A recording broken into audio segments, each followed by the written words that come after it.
everybody, it's Patty, and I bet you, like me, we watched Lori's video right after Thanksgiving where she wore the pink zebra MuuMuu, and many of her subscribers commented asking her where she got it. She did put across the bottom of the screen that it was about came from Macy's a couple of years ago. I decided I could make one very similar to it, and I thought I would show you how I did it. Bought my fabric at Joann's while we were in Florida. It was on sale for half price, and I spent $9 for 2 yards. This is it. Sort of looks like the Lily Pulitzer fabric. They did not have the pink and white zebra, so this is what I chose instead. And I did make mine smaller. If you go back and look at Lori's, you'll see that when she stands up, hers goes from wrist to wrist, and I did not want mine that big. So if you wanted one as big as Lori's, you would need to get twice as much fabric. Now, also, I did not put a hood on mine. It would be very easy to do. If I would like to make another one, make it bigger, put a hood on it, and I would also put pockets in mine. Now, Lori's probably had pockets. So let's just sort of go through what we had to do to make this thing. And I made it without a pattern, and I'm videoing so that you can see exactly what I did so that you can do it too if you want to. Okay, so I'm working on my dining room table, and first of all, I took some measurements and drew myself a pattern. I measured the width that I wanted across. The dotted lines you see there are seam lines for the shoulders and the sides, and you can see I measured down for the armholes. You need scissors, you need pins, and you definitely need a measuring tape. So basically what I did was I laid my fabric out and started measuring and cutting, and it was a little trying. I haven't sewn anything in a long time, and and this was really, for those of you who do do-it-yourself type videos or cooking, the hardest part for me is always setting up my camera on my tripod to get it to work properly.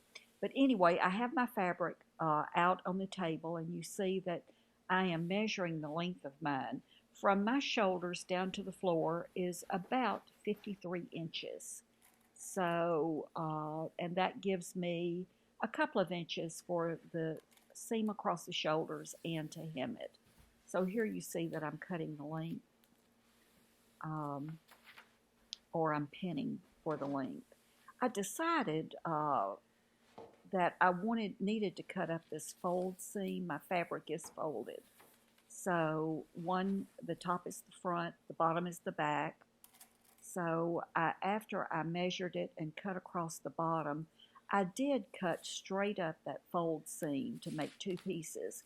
And then I decided to go over to the side closest to me, and I cut the selvage edge off there. I thought that might interfere with me sewing my seam. I'll tell you that my little inexpensive sewing machine I've had for many years does have an overlock stitch on it, or a way that you can configure it to get an overlock stitch. I do not have a serger. You could sew this with a straight seam or a zigzag, but if you are not sure if you have the overlock seam, you might want to dig your instruction book out for your machine to see if you do, because that would be the best. I did look at a fleece robe that I have, and it was done with an overlock stitch. So you can see here I'm cutting that fold edge. If you were going to make this big like Lori's, you would just not fold it. You would have you would lay it out flat, in other words, and cut two. but I wanted mine a little bit smaller.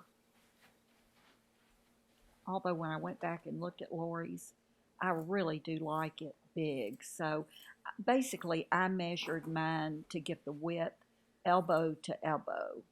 And I was here by myself, and so I stood in front of the oven and held my arms straight out, and the width of the oven was elbow to elbow.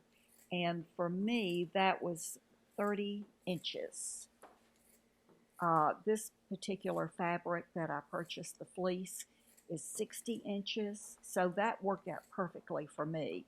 Again, if you want it all the way to your wrist, like Lori's is, I would suggest using the whole width of the fabric and then just buying 2 more yards and putting them together. This fabric also, fleece is very hard to determine front and back, right side, wrong side. So you sort of have to figure out which side you like better. You can see my drawing there that my pattern and my measurements. Again, this is I'm recording exactly what I was doing, trying to figure out exactly how to go about making this thing. So that's the top. Now I will tell you on the arms, I measured from the shoulder seam, I measured down 12 inches, 14 inches. And after I finished it and tried it on, that was not good. It needed to be a shorter distance, so I took 5 whole inches off of it. And because since I only did it to my elbows, you could see right through and, see my body through there. So it was definitely too wide. But taking 5 inches off of it really did help. And I just went back in and restitched under that arm into the side seam. So you see me measuring down 14 inches here, but in fact it would be 9 inches. I had a little uneven piece there. This really was fast to make. If I make another one, and I'm sure I will, I know now how to do it. I know now what to do. And if you decide to do it, I will have made some mistakes for you, so you'll know what not to do when you make yours. It is so, so simple. Here, what I'm doing is I'm going to cut the neck out of the front piece. So I found the center at the top and pinned the center.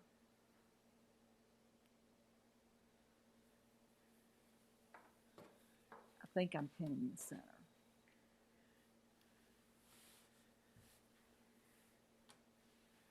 I think I decided here I needed to get rid of those pins where I pinned the armholes again. And just fold the center down in half. The shirt that I'm wearing in this filming this has a V-neck. It's a t-shirt with a V-neck. And what I did is I just measured it to see where to start the cut at the neckline and how deep the V was. And my V was 6 inches. Now, here is something I learned. And you'll see it at the end when you see the finished product. 6 inches was fine, but I went over too far on the shoulders. When I make another one, I will not go quite as far over to start cutting my V. See right there? I can't remember what that measurement was, but did not write it down, but I will not go that far. I'll probably take it a couple of inches in for sure, and then cut on the diagonal down to the point of the V.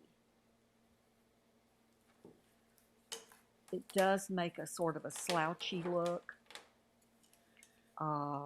where if it can almost slide off of my shoulder the way I did it. So you can see here I'm cutting on the diagonal for that V.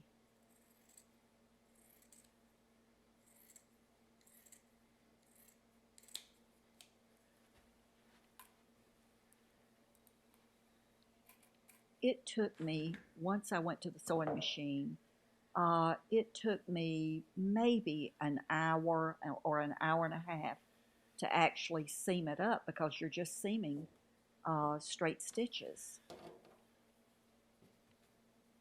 So there you can see, get a little bit better idea of the shape. I just left the back perfectly plain, didn't cut anything out. I knew that when I hemmed that neck edge that it would probably work out. It's a lot of pinning, or at least it was for me. And again, now that I've made this, I'll go about it completely different with the next one, whether I go with a larger one. Also, this would be very, very easy to put a hood on. Take a hoodie that you already have and lay it, fold it and lay it on your fabric and cut it out on doubled fabric, and then just look at your hoodie to see where the seaming is, stitch it, hem it, and then sew it to the neck of this thing. That easy. The next one I make will probably have a hoodie on it. And again, I think if you'll go back to Lori's video, and when she stands up and you can sort of see the hoodie, and look at your hoodie, and you can see exactly how to put it together.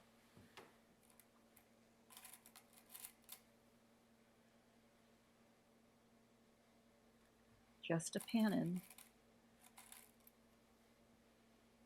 And we're almost finished too, I will tell you that, before I start to sew.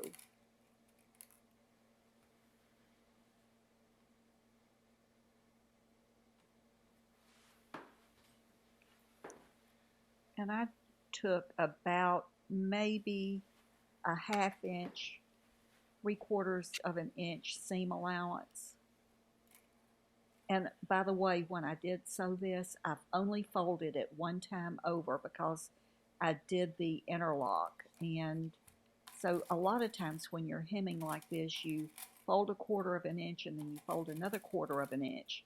And that makes a nice edge. But because of the overlock stitch, I knew I did not have to do this or do that. I only folded it over one time.